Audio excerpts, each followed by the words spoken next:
Hey folks, welcome back to the channel. It's 2025 and that means it's the first, so we have a new knife of the month. This particular knife of the month is a design by Mr. Jason Salyer. I believe I'm pronouncing that last name correctly. He is none other than On 3 Survival. He's got a pretty awesome channel here on YouTube.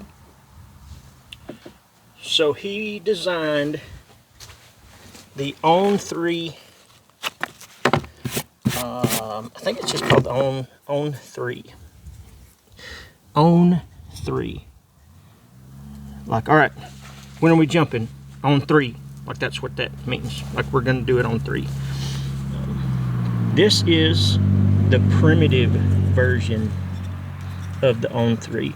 So normally it would have, I've seen some pretty awesome ones. He had some made with some stabilized dogwood from his property. So he got the dogwood, sent it to Bear Forest Knives, who makes this. They stabilized it and then put handles on some of his first knives that he had made. So pretty awesome. Meaningful. You know, I like that about my tools. So this comes with a JRE leather sheath, this dude. And I put all this extra stuff on there. I'll talk about that in a minute. But it also comes with a epoxy impregnated jute wrap.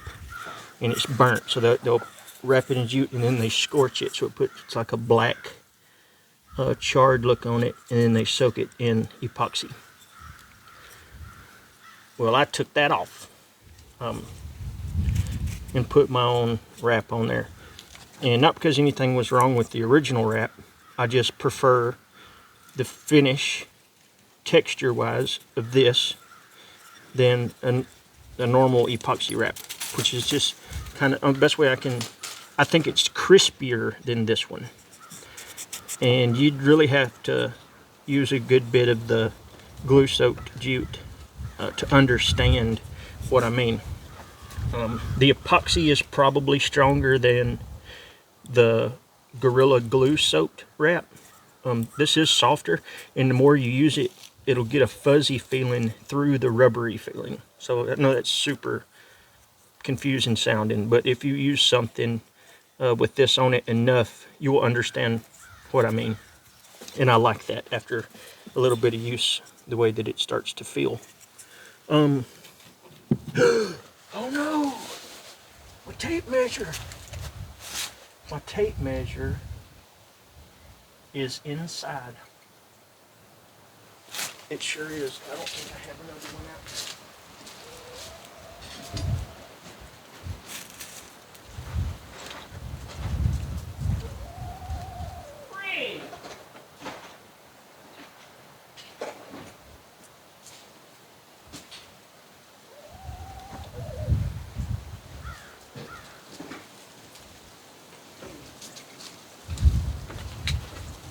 I lied. I got more than that in my framing bag. So, this knife is 52-100 is the material. And it is about 6.5 inches long overall length. I'm going to say it's probably 5/32. Maybe 3/16. I think it's 5/32 though. It's a little shy of 3/16. The width is going to be about 7/8 inches wide. Edge, we're going to say 2 5/8 inches. We'll say 2 and 2.5, just because the plunge line there, you can't cut all the way up to the back, but from the plunge line out, I'll say 2.5, 2 5/8, something along those lines. It's a Scandi grind. When they come, they do come with an exposed tang on the pommel or the the butt of it, whatever you want to call it. And this is pretty sharp. There's a decent 90-degree spine on there. The top's got a good super sharp 90-degree spine on it too. So you could scrape ferro rods with it. Ferro rod in my pocket. This is old trusty crusty right here. Yeah, it's good and sharp. And then the spine, you could use the spine too. Find a good way of holding it so I don't try to cut my hand off, but yeah, totally sharp enough for a ferro rod, to scrape a ferro rod, or pretty much anything else. Scrape fat wood with that, whatever. But the spine of the knife is good and sharp also. I went with just my normal high-vis lanyard with some heat shrink tubing on there, just to give a little extra plus visibility. Like I like having something high-vis. I've dropped this thing 3 or 4 times, and my wife has found it every time. And finally I had to put some high-vis on there just because I didn't like having that out. But I got close to losing it so many times that I just had to put some high-vis on there. And you can't really... This stuff's pretty bright. The camera doesn't do it justice really, but it's mucho bright. So what I've done with the sheath is JRE. It did not have a dangler on it, but I had a dangler from a knife from Barustalica that I had took off. So I just took and go around here where you can see it. I took and nipped it.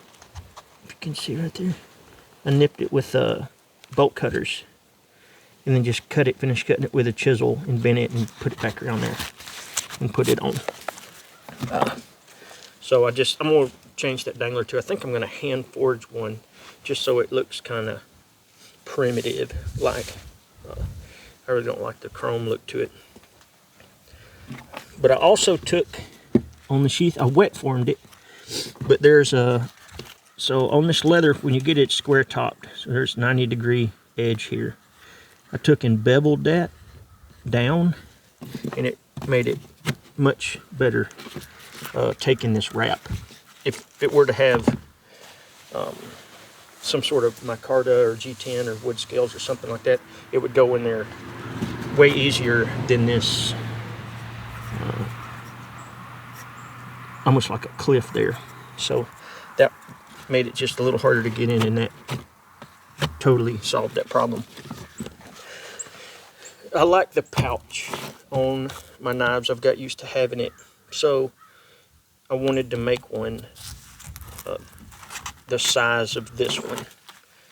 So I went with fish leather. It's just a basic single fold, and I stitched both sides of it, and it's just got some bits and bobs down in there. I'm not done filling it up. Still got some work to go. What I want in there, I can't make my mind up. But it's going to be a fun build. I used a ferro rod from Wazoo Survival Gear and a couple of those orange glass beads that I got a while back from that lot of vintage beads. I got a piece of bank line on here. When I go to Georgia Bushcraft, that's where I have a lot of my courses and classes at, on their property, and you'll be walking around foraging materials or whatever, and you find cordage almost every time that you go, where somebody has dropped it or they left it on a tree or whatever, and I salvage it. And I just threw this piece on here. It's probably 6 feet long or so. I just threw it on the back. It also didn't come with those holes. I was playing around with how I wanted to mount my pouch, so it does not come with those holes factory. But yeah, pretty sweet. I'm excited about excited about this, dude. I like a primitive style wrap like that. And this is very similar in size and shape to my favorite user of all time, which is a Bush Baby. So I'm fairly familiar with this shape. The Scandi is going to be new for me, but that's a superior grind for Woodcraft anyway. Yeah, keep an eye out. There'll be lots of this stuff. Almost every day there will be some content on this on my Instagram at Bushcraft Kelso. We'll find that. Be sure to check out On 3 Survival, Jason Salyer. Not sure. He'll correct me next time I see him, I'm sure. Check him out. He's got a bunch of cool videos. Great guy, very skilled. Check out bushcraftkelso.com for gizmos and gadgets. I know somebody had asked about my Baron Block bracelet. I have some of those on the list to be done.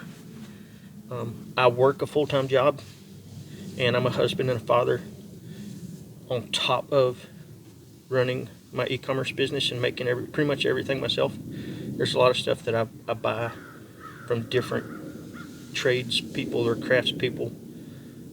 The glow nuts is one of them. The wazoo stuff, you know, I buy from them to support them, and they're supporting me.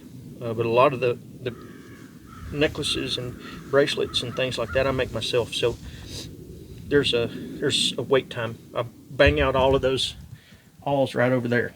So I try to keep stuff in stock, but I have a good problem to have. People like getting stuff, so it tends to sell out pretty fast. But again, appreciate all the support, y'all. And I got some stuff coming down the line. I'll be putting some new stuff on bushcraftkelso.com soon, and restocking some other things that got out before Christmas.